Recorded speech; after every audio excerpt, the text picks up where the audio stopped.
একজন দিনমজুরের দিনে ২৪ ঘন্টা, আর এই পৃথিবীর সবচেয়ে ধনী মানুষটিরও দিনে ২৪ ঘন্টা। অথচ ওই ধনী লোকটি পরিবার নিয়ে ঘুরছে, আর তার ব্যাংকে ঘুমের মধ্যেও কোটি টাকা জমা হচ্ছে।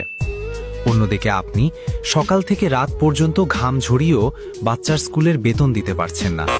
মাসের ১ তারিখে আপনি রাজা, আর ১০ তারিখে ফকির। হিসাবটা কেমন মাথার উপর দিয়ে গেল, তাই না? সৃষ্টিকর্তা সময় সবাইকে সমান দিয়েছেন, কিন্তু মাস শেষে ফলাফলে কেন এই আকাশ পাতাল তফাৎ? সে কি আপনার চেয়ে ১০০ গুণ বেশি খাটে? না, মোটেও না। লজিকটা বুঝুন। আপনি কেন পিছিয়ে আছেন?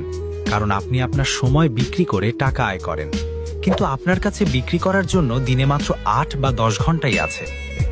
আপনি যখন ঘুমান, আপনার ইনকাম তখন বন্ধ থাকে, কিন্তু ধনী ব্যক্তিরা সিস্টেম তৈরি করে যা তারা ঘুমালেও তাদের জন্য কাজ করে।